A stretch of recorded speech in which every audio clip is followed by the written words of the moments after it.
सम्मानित मंच पर बैठे हुए हमारे बड़े ही सम्मानित जन और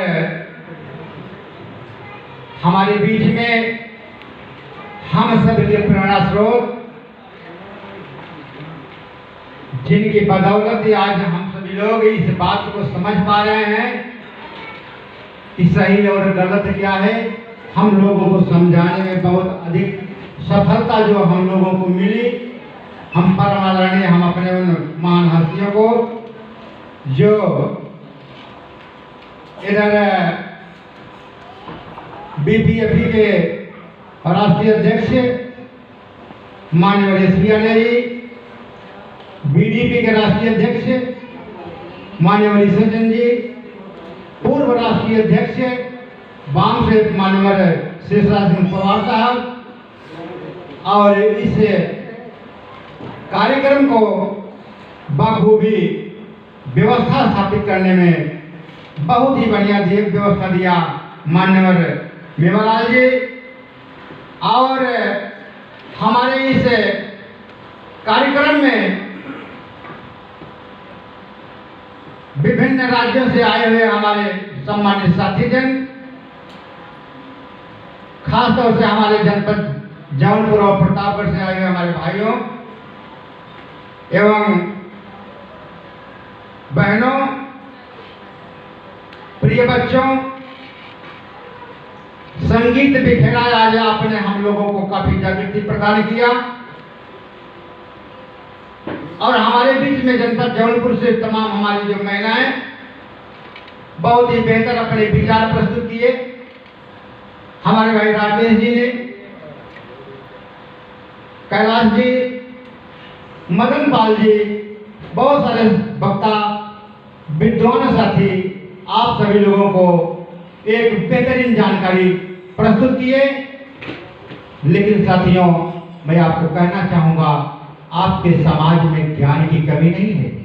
बहुत सारे ज्ञानवान हो चुके हैं, उनके पास अद्भुत जानकारी है, लेकिन जानकारी के साथ साथ सही और गलत दिशा भी तय करना ये आपका एक कर्तव्य बनता है कि हम कैसे किस मार्ग पर चलें कि हम अपने लक्ष्य तक पहुंच जाएं। अगर हम लक्ष्य प्रेरित नहीं हैं तो उस जानकारी का कोई मतलब नहीं होता है। मतलब तब है जब आप लक्ष्य को प्राप्त कर लें। कुछ साथी बीच में ऐसे भी बात कर गए जिन्होंने इस समाज को धोखे में डाल दिया, लेकिन समझ नहीं पाते हैं कि भाई वो भी समाज के अगुआ में थे, लेकिन ऐसा नहीं, वो समाज के साथ धोखा किया।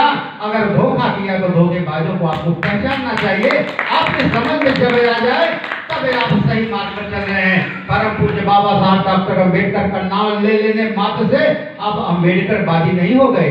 अम्बेडकरवाद वो है जो विज्ञान है, अम्बेडकरवाद वो है जो तर्कशीलता हो, अम्बेडकरवाद मानवतावादी है, अम्बेडकरवाद पूरी दुनिया में एक भूचाल है, क्योंकि आप इंसानी जिंदगी को इंसान बनाने में महत्वपूर्ण भूमिका अदा करेंगे तो बाबा साहब की चलते बताए हुए मार्ग का अनुसरण है।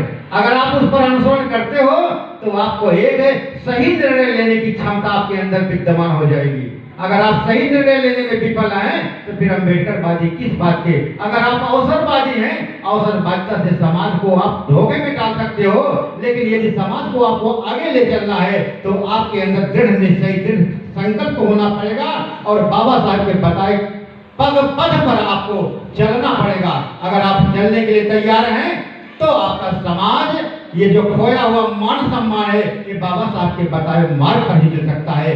यह दकियानूसी विचार रखने वाले लोग जो समाज को धोखे में डाल दिए, उनसे आपको बचकर चलना पड़ेगा। इसके लिए सही और गलत का फैसला आपको करना है। सही और गलत आप कैसे जानोगे, इसको जानने के लिए आपके पास लॉजिक होना चाहिए, तर्क होना चाहिए। अगर तर्क नहीं है तो सही और गलत आप कैसे पहचानोगे।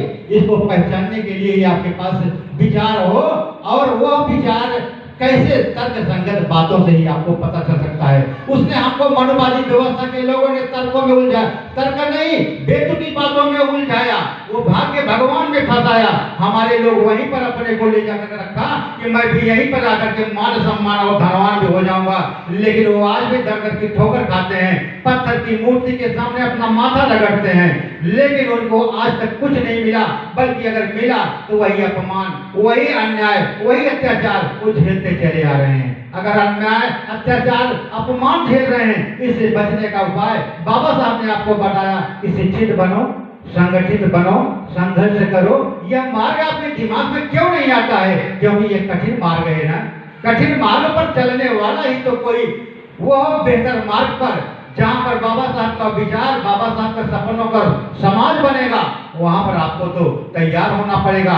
इधर जो बैठे हुए आपके इस प्रांगण में जो बैठे हुए इस आज कार्यक्रम में आप बैठे हैं, ये लोग एक वास्तव में नई सोच देने वाले और मजबूती के साथ खड़े हैं। तमाम विरोधियों का सामना करते हुए ये समाज का काम कर रहे हैं और उस लक्ष्य को, उस ऊंचाई को हासिल करने के लिए प्रयत्नशील हैं। ये किसी भी कीमत पर अपने को पीछे नहीं ले जाना चाहते हैं, हमेशा आगे की तरफ बढ़ना चाहते हैं। लेकिन साथियों, इस बात का ध्यान जरूर रखा जाना चाहिए, समय के साथ और अपने कर्तव्यों का निर्वाह करते हुए कदम को आपको बढ़ाना है, किसी भी कीमत पर आपको पीछे नहीं आना है। अगर इस पर आप अमल करते रहेंगे तो आपको लक्ष्य मिल जाएगा। आप जानते हो साथियों, आपको तो लक्ष्य जो मिला है, आपको क्या हासिल करना है ये आपको पता होना चाहिए। दूसरी बात है कि आप बहुत दौड़ रहे हो, दौड़ने के लिए आपके पास बड़ी चौड़ी चौड़ी सड़कें मिली हैं, लेकिन चौड़ी सड़कें अगर आपको मिली हैं तो उसकी आपकी दौड़ बेहतर तो होनी ही चाहिए। लेकिन साथियों, अंग्रेजी का एक शब्द है जो रन है, रन का मतलब दौड़ना ही तो होता है, लेकिन रन में अगर उसको रूइन में आपने बदलते हैं तो उसमें एक आई आ जाता है, RUIN। अगर आई आपका बेहतर नहीं है तो आप कितना भी बढ़िया काम कर लो, फिर आप बेहतरी हासिल नहीं कर सकते हो। इसलिए अपने आई को दुरुस्त कर लो, आपकी आई दुरुस्त हो जाए, सब कुछ आपको दुरुस्त मिल जाएगा। साथियों, इसको आपको अपने ध्यान में रखना है, तभी आप हासिल कर पाओगे।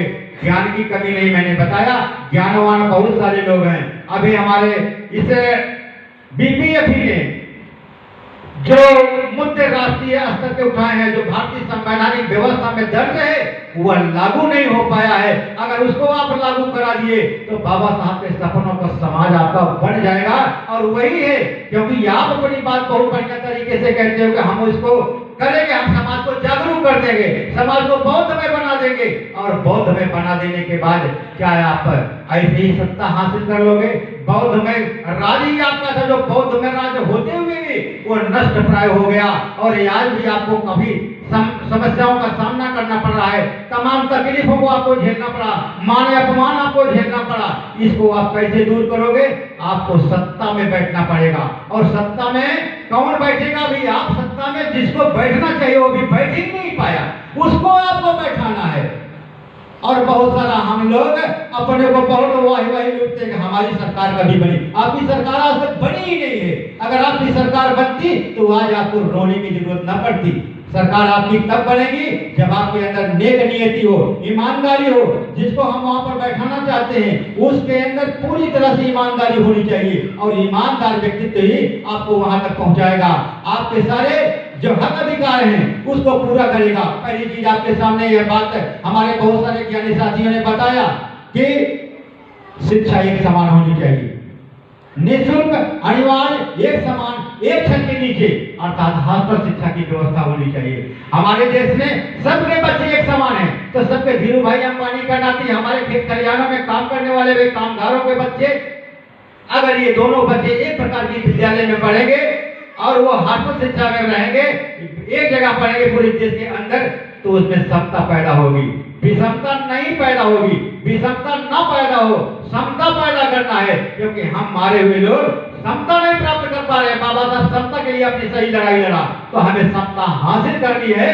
पढ़ाई पहले एक तरह की होनी चाहिए, सबके बच्चे एक तरह की पढ़ाई पढ़ेंगे, एक तरह से पढ़ेंगे तो कंपटीशन का कोई मायने होता है। कोई लड़का खिचड़ी विद्यालय में खा करके अपना पढ़ाई कर रहा है, पढ़ाई पूरी नहीं हो पाता है, अध्यापक पढ़ाना चाहता है लेकिन पढ़ाई पूरी नहीं कर सकता, क्योंकि उसको बहुत सारे कलेक्टर जॉब दे दिए जाते हैं, वो उसी में व्यस्त है, उसी में त्रस्त है, तो फिर वो कैसे अपनी पढ़ाई पूरी करेगा?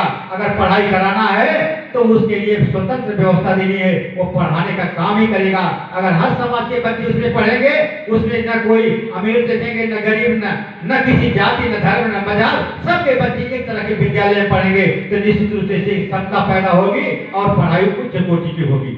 और दूसरा बिंदु आपके सामने ऐसा थियो कि दवाई फ्री होनी चाहिए, दवा निःशुल्क हो, अनिवार्य हो, लेकिन उच्च कोटि की हो। सबकी दवा होनी चाहिए, फ्री नहीं होनी चाहिए।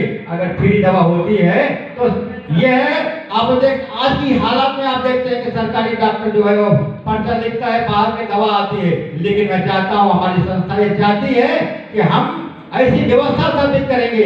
बहुत सारे इधर प्राइवेट अस्पताल, नर्सिंग होम खुले हुए हैं, लेकिन वो नर्सिंग होम जितने भी हैं सबका हम इधर सरकारी करेंगे। और कोई भी कहीं भी प्राइवेट किसी भी प्रकार का प्रैक्टिस नहीं हो पाएगा। तो सरकारी डॉक्टर केवल सरकारी दवा करेगा, सबकी दवा करेगा, सब स्वस्थ होंगे तो देश स्वस्थ होगा। अगर हमारा देश स्वस्थ होगा तो यही हमारे जन संसाधन है, इनको हम विकसित कर सकेंगे। और कल कारखाने, उद्योग धंधे, मीडिया और एनजीओ ये सरकार के धन का बंदर बांट कर रहे हैं, लूट रहे हैं और सरकार के खजाने को लूट करके सरकार को ही कमजोर करते हैं। इसलिए वो सरकार के कंट्रोल में हो, इसका राष्ट्रीयकरण किया जाना चाहिए। और चौथा, आप जानते हैं जनसंख्या के अनुपात में सबकी भागीदारी सुनिश्चित हो, सबको हर सरकारी सेवा में सबको जो उस अनुपात में वहां पर रखा जाना चाहिए। किसी एक खास वर्ग का यदि कब्जा हो जाता है तो वहां न्याय अत्याचार बढ़ जाता है। अब दूसरी चीज आप देखें, मठ मंदिर आश्रम अखाड़े में देश का अकूत पैसा भरा पड़ा है, ये समाज का ही तो पैसा है, समाज के हित में खर्च होना चाहिए। वहां किसी खास वर्ग का कब्जा पड़ा हुआ है, इसलिए उसका भी राष्ट्रीयकरण किया जाए। अगर ये होता है तो देश, आपकी जो सोने की चिड़िया की आप कभी कल्पना करते हो, वो सोने की चिड़िया आज ही हो सकती है, गरीबी एक दिन के अंदर मिट सकती है। लेकिन साथियों, इसके लिए आपको पूरी तन्मयता के साथ, पूरी ईमानदारी के साथ जो इस लक्ष्य को पूरा करने की भावना रखता है, वही इसे बीडीपी को मजबूत करेगा। और बीडीपी एक सामाजिक संगठन इसको और तकड़ी ताकत देगा। और इस ताकत को देकर के हम इस राष्ट्र में जो हमारा खोया हुआ मान सम्मान जा रहा है, हमारे तमाम जगहों पर तमाम अन्याय अत्याचार हो रहा है, इस अन्याय अत्याचार को हम बंद कर सकते हैं। किसी एक व्यक्ति के पीछे चलने की जरूरत नहीं है, हम संस्थाओं के पीछे चलने वाले व्यक्ति हैं। और ये जो महिमा मंडल कहीं कहीं हो रहा है, उसको आप समझ लो, अपने तर्क के आधार पर विचार कर लो, आपके लिए कौन काम कर रहा है। अगर आपके लिए काम करने वाले लोग आपके साथ काम करते हैं, नजदीक से आप देखोगे तो लगेगा कि समाज के हित में काम करने वाले लोग हैं, इनके साथ आप मिलकर के काम करो। ये काम आपका है, आप है, आपका देश है, अपने लोगों को मजबूत करोगे तो साथियों निश्चित रूप से हम वो खोया मान सम्मान बाबा साहब के सपने का भारत हम बना सकेंगे। आप बहुत देर से सुन रहे हैं, इसलिए साथियों मुझे इस बात का आभास है कि मैं और ज्यादा समय आपके बीच में ना लेकर के हम आपसे यहीं पर अपनी बारी को विराम देना चाहेंगे। जय भीम, जय भारत, जय सर।